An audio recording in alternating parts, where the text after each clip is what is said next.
Hello दोस्तों, आप लोग कैसे हैं। आशा करती हूँ कि आप सभी अच्छे होंगे एवं खुशहाल होंगे। दोस्तों, आज हम बिहार बोर्ड इंटर परीक्षा 2026 के राजनीति विज्ञान का चैप्टर नंबर 1 शीत युद्ध का दौर से बनने वाले सारे ऑब्जेक्टिव क्वेश्चन को लेकर आई हूँ, जो बार बार एग्जाम में पूछे जाते हैं। तो दोस्तों, बिना देरी किए हुए चलिए प्रश्नों को देख लेते हैं। आज का हमारा पहला प्रश्न है, प्रश्न नंबर 1, संयुक्त राष्ट्र संघ की स्थापना कब हुई थी। तो संयुक्त राष्ट्र संघ की स्थापना कब हुई थी, इसका राइट आंसर होगा ऑप्शन नंबर बी 1945 में। संयुक्त राष्ट्र संघ की स्थापना 1945 ईस्वी में हुई थी। अगला प्रश्न है, प्रश्न नंबर 2, शीत युद्ध के संदर्भ में एलडीसी से क्या अभिप्राय है। तो शीत युद्ध के संदर्भ में एलडीसी से क्या अभिप्राय है, तो इसका राइट आंसर होगा ऑप्शन नंबर ए अल्प विकसित देश। अल्प विकसित देश। अगले प्रश्न को देखते हैं। अगला प्रश्न है, प्रश्न नंबर 3, द्वितीय विश्व युद्ध के बाद अमेरिका सोवियत संघ के बीच की दुश्मनी जानी जाती है, यह किस रूप में जानी जाती है। इसका राइट आंसर होगा ऑप्शन नंबर बी शीत युद्ध के रूप में जानी जाती है। द्वितीय विश्व युद्ध के बाद अमेरिका और सोवियत संघ के बीच की दुश्मनी शीत युद्ध के रूप में जानी जाती है। अगला क्वेश्चन है, क्वेश्चन नंबर 4, गुटनिरपेक्ष आंदोलन का पहला शिखर सम्मेलन कहाँ हुआ था। तो गुटनिरपेक्ष आंदोलन का पहला शिखर सम्मेलन यूगोस्लाविया में हुआ था। तो इसका राइट आंसर होगा ऑप्शन नंबर बी यूगोस्लाविया। अगला प्रश्न है, प्रश्न नंबर 5, गुटनिरपेक्ष आंदोलन का 8वां शिखर सम्मेलन कहाँ हुआ था। गुटनिरपेक्ष आंदोलन का 8वां शिखर सम्मेलन कहाँ हुआ था। तो इसका राइट आंसर होगा ऑप्शन नंबर बी अजरबैजान में। अगले प्रश्न को देखते हैं। अगला प्रश्न है, प्रश्न नंबर 6, संयुक्त राष्ट्र संघ में सोवियत संघ की जगह कब ली। संयुक्त राष्ट्र रूस ने संयुक्त राष्ट्र संघ में सोवियत संघ की जगह कब ली। तो यह कब ली, रूस। तो इसका राइट आंसर हो जाएगा ऑप्शन नंबर बी दिसंबर 1991 ईस्वी में रूस ने संयुक्त राष्ट्र संघ में सोवियत संघ की जगह दिसंबर 1991 ईस्वी में ली। अगला प्रश्न है, बर्लिन की दीवार कब गिरी थी। तो बर्लिन की दीवार कब गिरी थी, इसका राइट आंसर हो जाएगा ऑप्शन नंबर ए 1989 ईस्वी में। अगले प्रश्न को देखते हैं। अगला प्रश्न है, बोल्शेविक क्रांति के जनक कौन थे। बोल्शेविक क्रांति के जनक कौन थे। तो बोल्शेविक क्रांति के जनक लेनिन थे। तो इसका राइट आंसर हो जाएगा ऑप्शन नंबर ए। अगला प्रश्न है, शीत युद्ध का कालखंड था। शीत युद्ध का कालखंड कब से कब तक था। तो यह 1945 से 1991 तक था। इसका राइट आंसर हो जाएगा ऑप्शन नंबर सी। अगले प्रश्न को देखते हैं। अगला प्रश्न है 10 नंबर, शीत युद्ध के दौरान पश्चिमी गठबंधन कब हुआ था। शीत युद्ध के दौरान पश्चिमी गठबंधन कहाँ हुआ था। तो इसका राइट आंसर हो जाएगा ऑप्शन नंबर बी अमेरिका। दोस्तों, क्वेश्चन थोड़ा गलत लिखा गया है। शीत युद्ध के दौरान पश्चिमी गठबंधन कहाँ हुआ था। तो इसका राइट आंसर हो जाएगा ऑप्शन नंबर बी अमेरिका। अगले प्रश्न को देखते हैं। अगला प्रश्न है, द्वितीय विश्व युद्ध के पश्चात दो महाशक्तियों के रूप में कौन से देश उभर कर रहा है। कौन से देश महाशक्तियों के रूप में उभर के आए। तो इसका राइट आंसर हो जाएगा अमेरिका और सोवियत रूस, या अमेरिका या सोवियत संघ। तो इसका राइट आंसर हो जाएगा ऑप्शन नंबर बी अमेरिका और सोवियत रूस। अगला प्रश्न है 12 नंबर, किन देशों द्वारा महाशक्तियां बनने की होने शीत युद्ध को जन्म दिया था। होरने, गलत लिखा गया, सॉरी। किन किन देशों द्वारा महाशक्तियाँ होगा बनाने की होर ने शीत युद्ध को जन्म दिया था। 12 नंबर क्वेश्चन थोड़ा गलत टाइप हो गया, इसके लिए माफ़ी मांग चाहती हूँ। क्वेश्चन है किन किन देशों द्वारा महाशक्तियाँ बनने की होड़ ने शीत युद्ध को जन्म दिया था। तो इसका राइट आंसर हो जाएगा ऑप्शन नंबर ए, अमेरिका और सोवियत संघ। अगला प्रश्न देखते हैं, प्रश्न नंबर 13। विश्व राजनीति के 2 ध्रुव कौन कौन से थे? विश्व राजनीति के 2 ध्रुव कौन कौन से थे? तो इसका राइट आंसर हो जाएगा ऑप्शन नंबर सी, अमेरिका और सोवियत संघ। अमेरिका और सोवियत संघ, विश्व राजनीति के 2 ध्रुव अमेरिका और सोवियत संघ थे।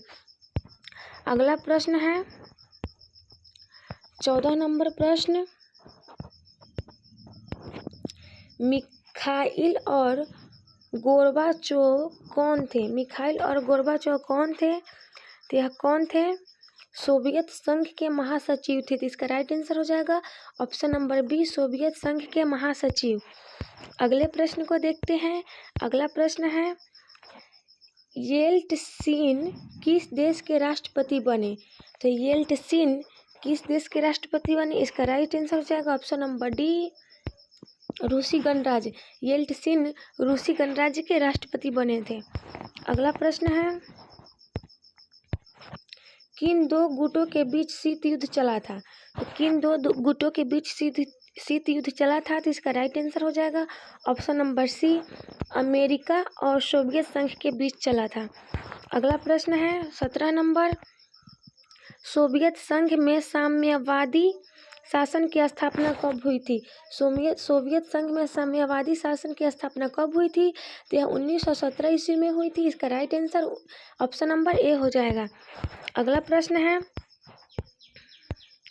लाल सेना किस देश की सेना को कहा जाता है? लाल सेना किस देश की सेना को कहा जाता है? तो इसका राइट आंसर हो जाएगा सोवियत संघ की सेना। दोस्तों वीडियो को फास्ट करते हैं ताकि कम ही समय में ज़्यादा प्रश्नों को देख सके। अगला प्रश्न है 19 नंबर। हिरोशिमा और नागासाकी पर एटम बम कब गिराया गया था? तो हिरोशिमा और नागासाकी पर एटम बम कब गिराया गया था? इसका राइट आंसर हो जाएगा 1945 में।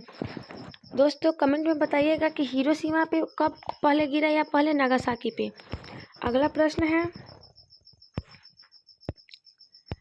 अगला प्रश्न है मार्शल योजना कब शुरू हुई थी? तो मार्शल योजना कब शुरू हुई थी? ऑप्शन ए में है 1948, ऑप्शन बी में है 1949 और ऑप्शन सी में है 1950 और ऑप्शन डी में है 1951। तो दोस्तों इसका जवाब देना है कि मार्शल योजना कब शुरू हुई थी।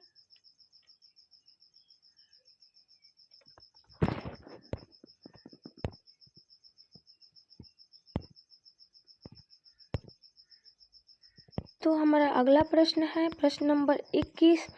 मार्शल योजना कब शुरू हुई थी? तो मार्शल योजना 1948 ईस्वी में शुरू हुई थी। इसका राइट आंसर हो जाएगा 1948, जो ऑप्शन नंबर ए में दिया हुआ है।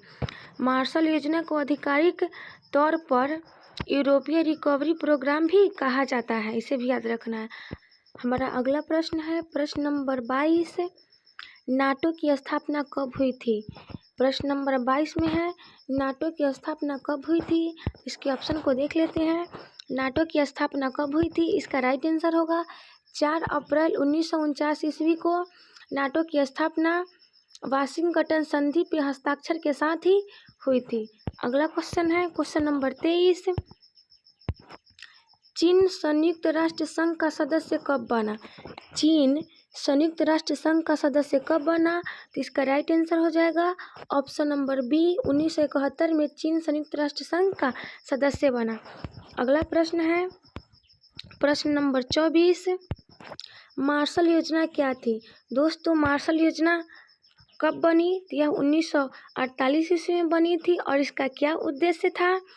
तो इसका उद्देश्य था यूरोप के देशों को पुनर्निर्माण के लिए अमेरिकी सहायता। तो इसका राइट आंसर हो जाएगा ऑप्शन नंबर ए, यूरोप के देशों को पुनर्निर्माण के लिए अमेरिकी सहायता प्रदान करना ही मार्शल योजना का प्रमुख उद्देश्य था। अगला प्रश्न देखते हैं, प्रश्न नंबर 25। 25 में क्या है, नाटो से संबंधित कौन सा विकल्प सही है। तो नाटो से संबंधित कौन सा विकल्प सही है, इसके सभी विकल्पों को पढ़ लेते हैं। ए में है उत्तरी अमेरिका गठबंधन संगठन, ये गलत है दोस्तों। अगला है उत्तर अटलांटिक संधि संगठन, ये सही है। और तीसरा है उत्तरी अमेरिका आतंकवादी संगठन, ये भी गलत है। और इनमें से कोई नहीं, ये भी गलत है। तो इसका राइट आंसर हो जाएगा ऑप्शन नंबर बी, जो नाटो से संबंधित विकल्प सही है वह है उत्तर अटलांटिक संधि संगठन। अगला प्रश्न देखते हैं, प्रश्न नंबर 26 है। 26 में क्या है, प्रथम यूरोपीय शिखर सम्मेलन कब हुआ था। प्रथम यूरोपीय शिखर सम्मेलन कब हुआ था, तो यह 1973 ईस्वी में हुआ था। तो इसका राइट आंसर हो जाएगा 1973। प्रथम यूरोपीय सुरक्षा शिखर सम्मेलन 1973 ईस्वी में हुआ था। अगला क्वेश्चन है क्वेश्चन नंबर 27। अमेरिका में वारगेट कांड की घटना कब हुई। अमेरिका में वारगेट कांड की घटना कब घटी। तो इसका राइट आंसर हो जाएगा 1974, जो ऑप्शन नंबर डी में दिया हुआ है। अगले प्रश्न को देखते हैं, प्रश्न नंबर 28। द्वितीय विश्व युद्ध कब से कब तक चला। तो द्वितीय विश्व युद्ध कब से कब तक चला, तो इसका राइट आंसर हो जाएगा ऑप्शन नंबर बी, 1939 से 1945 ईस्वी तक, जो कुल मिला के 6 वर्षों तक चला। और कब से कब तक चला, तो 1939 से 1945 ईस्वी तक। तो इसका राइट आंसर हो जाएगा ऑप्शन नंबर बी। अगला प्रश्न है 29 नंबर, शीत युद्ध के क्या कारण थे। शीत युद्ध के क्या कारण थे, तो इसके ऑप्शन को देख लेते हैं। अमेरिका एवं सोवियत संघ के बीच सैद्धांतिक मतभेद, ऑप्शन बी में है विजित प्रदेशों पर आधिपत्य संबंधी मतभेद। अगला प्रश्न है युद्धकालीन निर्णयों का अतिक्रमण। तो दोस्तों ये तीनों ऑप्शन शीत युद्ध के कारण थे। इसका राइट आंसर हो जाएगा ऑप्शन नंबर डी, उपर्युक्त सभी। अगले प्रश्न को देखते हैं, प्रश्न नंबर 30 है। लाल सेना किस देश की सेना को कहा जाता है।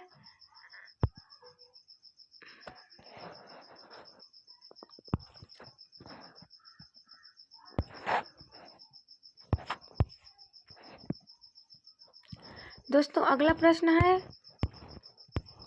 30 नंबर, लाल सेना किस देश की सेना को कहा जाता है। दोस्तों ये क्वेश्चन रिपीट हो गया है, सेना होगा यहाँ, सेवा नहीं होगा, इसको काट के सेना। लाल सेना किस देश की सेना को कहा जाता है, तो इसका राइट आंसर हो जाएगा ऑप्शन नंबर बी, सोवियत संघ की सेना को लाल सेना कहा जाता है। जिसकी स्थापना किसने की थी, लाल सेना का गठन किसने किया था, तो यह लेनिन ने किया था। कब किया था, तो इसका जवाब आप कमेंट में दीजिएगा। अगला प्रश्न है प्रश्न नंबर 31, नाटो की स्थापना के समय कितने सदस्य देशों ने हस्ताक्षर किए थे। तो नाटो की स्थापना के समय 20 सदस्य देशों ने हस्ताक्षर किए थे, जो ऑप्शन नंबर ए में दिया हुआ है। अगला प्रश्न है 32 नंबर, क्या है, क्यूबा के मिसाइल संकट के समय संघ के प्रधानमंत्री कौन थे। तो क्यूबा के मिसाइल संकट के समय संघ के प्रधानमंत्री कौन थे, तो इसके ऑप्शन को देख लेते हैं। ए में है जोसेफ स्टालिन, बी में है निकिता खुश्चेव। तो दोस्तों ऑप्शन नंबर बी में जो है निकिता खुश्चेव यही थे। क्यूबा के मिसाइल संकट के समय निकिता खुश्चेव ही प्रधानमंत्री थे। अगला क्वेश्चन है 33 नंबर, किस देश के प्रभुत्व से एक ध्रुवीयता कायम हुई थी। किस देश के प्रभुत्व से एक ध्रुवीयता कायम हुई थी, तो इसका राइट आंसर हो जाएगा option number D America. America के प्रभुत्व से एक ध्रुवीयता कायम हुई थी। अगला प्रश्न है 34 नंबर, संयुक्त राष्ट्र संघ की स्थापना से संबंधित कौन सा विकल्प सही है? तो इसके ऑप्शनों को देख लेते हैं। ऑप्शन ए में है अंतर्राष्ट्रीय जगत में शांति, सुरक्षा एवं सहयोग हेतु संयुक्त राष्ट्र संघ का गठन, ये भी सही है। अगला है आने वाले पीढ़ी को युद्ध की विभीषिका से बचाना, ये भी सही है। और ऑप्शन सी है राष्ट्रों की संप्रभुता की सुरक्षा, ये भी सही है। तो इसका राइट आंसर हो जाएगा ऑप्शन डी उपर्युक्त सभी। उपर्युक्त सभी हो जाएगा संयुक्त राष्ट्र संघ से संबंधित विकल्प जो कि सही है। अगला प्रश्न है 35 नंबर, गुटनिरपेक्षता की नीति किस महादेश के मुल्क के लोगों के नवजागरण का परिणाम था? तो यह कहाँ के था? तो यह एशियाई महादेश के मुल्क के लोगों के नवजागरण का परिणाम था गुटनिरपेक्षता की नीति। अगला प्रश्न है 36 नंबर, किनके प्रयासों से गुटनिरपेक्षता की नीति अस्तित्व में आए? Jawaharlal Nehru, Jamal Abdul Nasser, option C Marshal Joseph Broz Tito और ऑप्शन डी उपर्युक्त सभी। इसका राइट आंसर हो जाएगा उपर्युक्त सभी के प्रयासों से गुटनिरपेक्षता की नीति अस्तित्व में आए।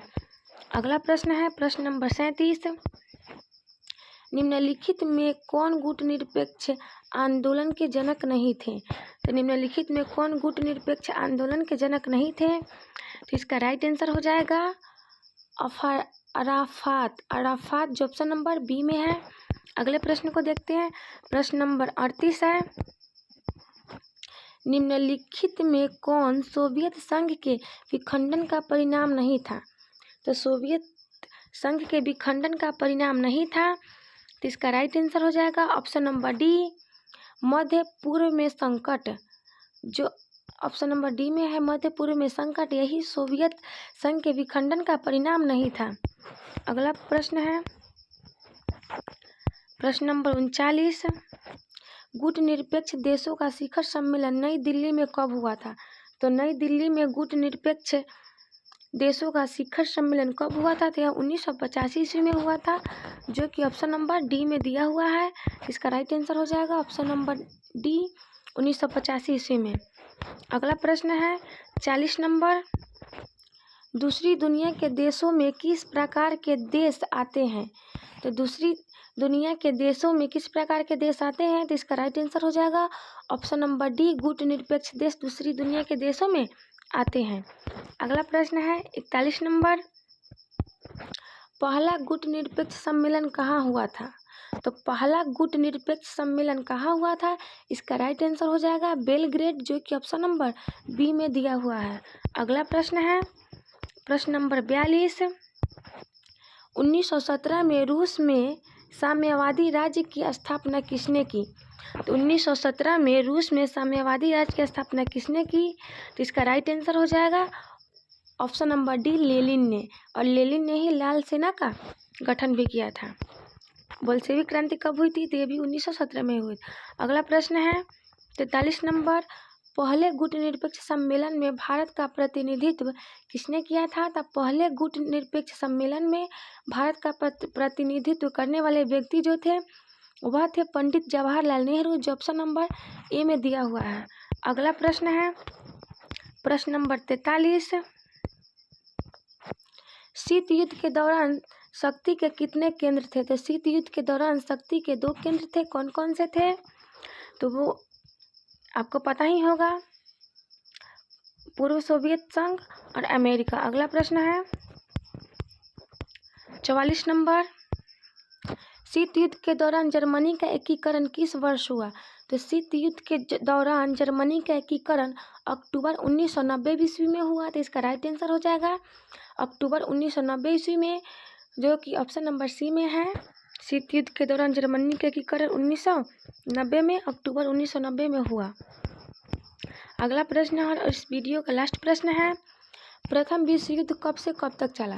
तो दोस्तों सबको पता है कि प्रथम विश्व युद्ध कब से कब तक चला। इसका राइट आंसर हो जाएगा क्या हो जाएगा ऑप्शन नंबर ए 1914 1914 से 1918 तक।